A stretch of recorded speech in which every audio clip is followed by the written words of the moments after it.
Salut les amis, j'espère que vous allez bien. On est parti pour une nouvelle vidéo, c'est jour de match pour le Real. Alors c'est le dernier match sur le sol américain, comme d'habitude il aura lieu en pleine nuit, ça sera donc dans la nuit de mercredi à jeudi à 1h30 du matin. Moi je travaille demain donc je vais pas faire des débriefs de cette rencontre, on se retrouvera pour une vidéo mais ça sera pas une vidéo débrief demain. Donc Real Juventus cette nuit à 1h30. On est aussi au début de ce mois d'août, donc dans quelques jours maintenant, la compétition officielle va reprendre avec notamment le retour de la Liga le 12 août. On rappelle que le Real sera à l'extérieur du côté de San Mamés pour affronter l'Athletic Bilbao dans le cadre de la première journée de Liga. Une semaine plus tard, nouveau déplacement en Andalousie du côté d'Almeria. Et puis à la fin du mois, le 25 août, dernier match à l'extérieur de ce début de saison pour les merengues avec un déplacement du côté de Balaidos pour affronter le Celta Vigo. Donc 3 matchs à l'extérieur sur ce mois d'août pour les merengues. Évidemment, tout ça est lié aux travaux du Bernabéu. Le Real retrouvera le Bernabéu début septembre. On regarde les 2-1 des quotidiens madrilènes. AS qui titre Puesta a punto. C'est tout simplement la dernière grande répétition cette nuit face à la Juventus avant donc le début de la compétition officielle. On vient de voir le programme. Match amical cette nuit dans une petite dizaine de jours. Ça sera le grand début de la saison de Liga. Ensuite, la une du quotidien Marca qui titre le PSG, c'est plantea denunciar al Madrid. Alors, que veut dire cette une du quotidien Marca? Bien tout simplement, le Paris Saint-Germain compte déposer une plainte auprès de la FIFA au motif que le Real aurait pris contact avec Kylian Mbappé et conclu un préaccord avec lui pour une arrivée libre en juin 2024, ce qui est contraire au règlement. En fait, le règlement stipule que un club ne peut pas venir en gros signer déjà un préaccord avec un joueur tant qu'il est encore engagé avec ce club. Donc le Real aurait dû attendre que le joueur soit libre. Alors ça, évidemment, c'est la version du Paris Saint-Germain, mais à l'heure actuelle, il n'y a absolument rien qui puisse nous dire et nous garantir avec certitude que le Real a un préaccord ou un accord avec Kylian Mbappé. Donc voilà, le Paris Saint-Germain en tout cas va transmettre une plainte auprès de la FIFA.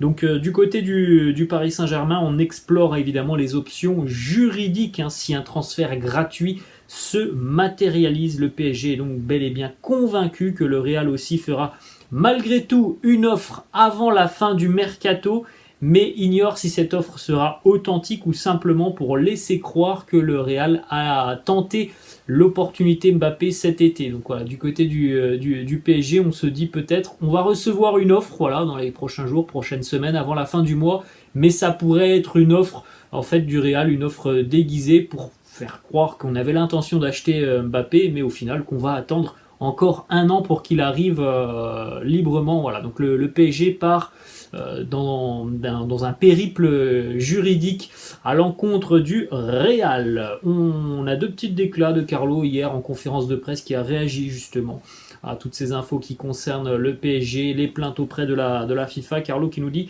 la plainte du Paris Saint-Germain en ce qui concerne Kylian Mbappé, c'est quelque chose de politique. Je ne connais rien de ce sujet. Le PSG qui nous accuse d'avoir un accord avec Kylian, eh bien à l'heure actuelle, rien ne me surprend. Après, on peut comprendre évidemment que le PSG tente par tous les moyens de faire capoter ce transfert du côté du Real Madrid, c'est normal, mais voilà, il va falloir évidemment qu'on trouve des preuves. Si on veut accuser le Real Madrid, il va falloir trouver des preuves, et des preuves, on n'en a pas pour le moment que Kylian ait déjà un pré-contrat de signer avec le Real. On continue, quelques petites photos et informations qui nous viennent tout droit de la séance d'entraînement. Petite photo de l'entraînement hier, vous voyez déjà, avec le stade qui est prêt à accueillir la rencontre cette nuit entre la Juve et le Real Madrid. Très joli but, vous le voyez juste à côté de moi, Luka Modric lors de la séance d'entraînement. Alors, vous pouvez faire un petit arrêt sur image, vous allez le voir au fond de l'image, Luka Modric, extérieur du pied droit, lucarne dans le but de Andriy Lunin. Petite information hier sur la composition d'équipe qui a visiblement été utilisée par Carlo Ancelotti. Alors est-ce que ça sera la même ce soir? On va regarder aussi dans un instant la compo probable du quotidien As. En tout cas hier lors de la séance d'entraînement, Lunin était dans les buts, Lucas Vazquez, Rudiger, Nacho et Fran Garcia en défense, Modric, Camavinga, Kroos, Bellingham au milieu de terrain et une attaque un petit peu expérimentale, Rossellou, Vinicius. Autre information qui concerne l'entraînement de la veille, on a eu un nouveau joueur qui a quitté prématurément la séance, Antonio Rudiger, touché visiblement au niveau du genou droit. Donc pour le moment on n'a pas plus d'informations. Il semblerait que ça soit pas trop grave, mais on va attendre évidemment le communiqué du club s'il y en a un, ou alors d'avoir des nouvelles peut-être dans le courant de la journée, ou même ce soir. Hein. Si évidemment il est sur la feuille de match, s'il a quelques minutes, ça veut dire que ça va bien pour Antonio Rudiger, en tout cas à l'heure actuelle. Voilà. Hier, tout ce que l'on sait, c'est qu'il a quitté prématurément la séance d'entraînement avec visiblement un problème au niveau du genou. On continue les amis. Voilà le 11 probable pour affronter la Juve ce soir selon le quotidien As. Thibaut Courtois dans les buts, Rudiger, Nacho en charnière, Fran Garcia à gauche, Lucas Vazquez à droite, Kroos, Camavinga, Modric milieu de terrain, Bellingham numéro 10, Vinicius, Rossellou en attaque. Donc on a à peu près la même compo que l'on vient d'évoquer hier, celle qui a été vue et visionnée lors de la séance d'entraînement. On enchaîne, on a deux petites informations qui concernent des joueurs qui sont blessés. Premièrement, le Real s'engage à suivre un traitement conservateur pour soigner la blessure au ménisque d'Arda Güler, avec une absence qui pourrait donc aller jusqu'à 2 mois. Si après ces 2 mois, donc on a de nouveau un problème qui n'a pas été résolu, qui n'a pas été soigné, là on envisagera une intervention chirurgicale, et là ça ne sera pas 2 mois mais beaucoup plus pour Arda Güler. Donc voilà, on a visiblement une information qui se confirme jour après jour, une blessure assez sérieuse et une blessure assez longue pour Arda Güler, hein, qui va vraisemblablement manquer quasiment tout le mois de septembre. Autre information, cette fois-ci c'est une bonne nouvelle, ça fait du bien aussi. Dani Ceballos, lui qui s'était blessé déjà il y a à peu près 2-3 semaines, hein, lors de la pré-saison du côté de Madrid, donc au tout début de la pré-saison. Il a repris hier l'entraînement donc du côté du centre d'entraînement de Valdebebas, hein, puisqu'évidemment il n'est pas du côté des États-Unis, il est resté en Espagne, reprise de la course, et il a touché un petit peu le ballon, donc c'est plutôt une bonne nouvelle. Il va effectuer son retour, hein, je pense, incessamment sous peu. On enchaîne les amis, on a des déclarations de Carlo Ancelotti qui nous parle notamment du système, il nous parle de Vinicius, il nous parle de pas mal de choses, Carlo. Premièrement, il nous dit qu'il faut avoir plus d'équilibre et de vigilance, car ce 4-4-2 est un système qui oblige à beaucoup attaquer sur les ailes. Il faut que l'on soit en mesure de trouver l'équilibre. Nous allons y travailler et y remédier. Si les joueurs se sentent mal à l'aise avec ce nouveau système, on reviendra sur l'ancien. Il nous dit aussi, il n'y a que certaines petites choses qui me gênent par rapport à ce 4-4-2. On se crée beaucoup de situations offensives. On est très bon aussi sur les phases de pressing, dans les récupérations après une perte de balle. Mais on doit être beaucoup plus vigilant et beaucoup plus équilibré. Je pense qu'on est capable d'ajuster tous ces petits bémols donc, en ce qui concerne l'équilibre de l'équipe. C'est logique et c'est normal, hein, d'avoir un petit peu des problèmes par rapport à l'équilibre d'une équipe quand tu essayes un nouveau schéma. Là, ça fait même pas 1 mois que l'on travaille ce schéma. On est à 3 matchs amicaux. Donc évidemment qu'on peut avoir quelques petits ajustements à réajuster justement. On continue avec une autre question qui a été posée à Carlo. Est-ce que ce nouveau système plaît à Vinicius ? Au final, est-ce que Vinicius apprécie de jouer à l'intérieur ? Réponse de Carlo qui nous dit c'est une évaluation à faire. À titre personnel, Vinicius aime beaucoup jouer dans l'axe. Il fait la différence sur le côté, mais il peut marquer plus de buts dans l'axe.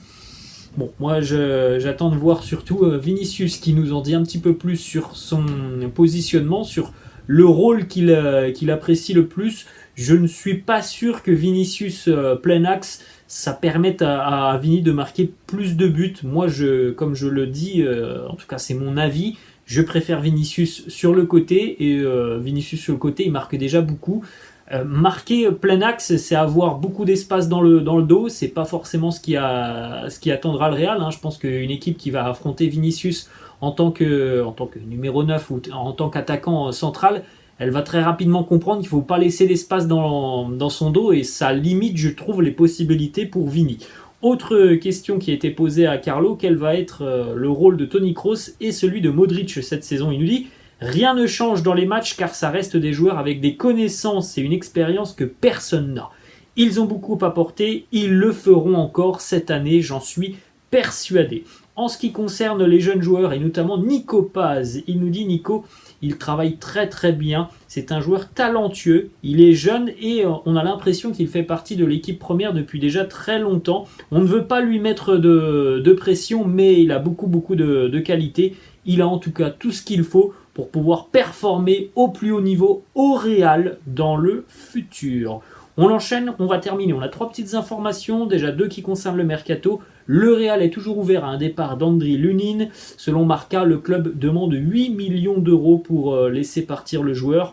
Malgré son faible temps de jeu, son rôle de numéro 2, Andriy Lunin, lui, souhaite tout de même honorer sa dernière année de contrat avec le Real. Autre information, Sergio Arribas, Almeria et Majorque sont à l'heure actuelle les 2 équipes en tête de la liste pour accueillir le jeune Sergio Arribas. Le Real demande 10 millions d'euros plus 50% des droits du joueur. Et on termine, voilà les amis, on en avait parlé d'ailleurs hier de ce petit classement, en tout cas des maillots qui sont le plus recherchés sur le moteur de recherche Google. Eh bien on retrouve donc le Real en tête avec 418 000 recherches sur les 12 derniers mois, donc sur la dernière année, devant Manchester United, Liverpool, Arsenal, le PSG, le Barça, City, Chelsea, l'Ajax et la Juventus. Voilà les amis, la fin de cette vidéo. J'espère que ça vous a plu.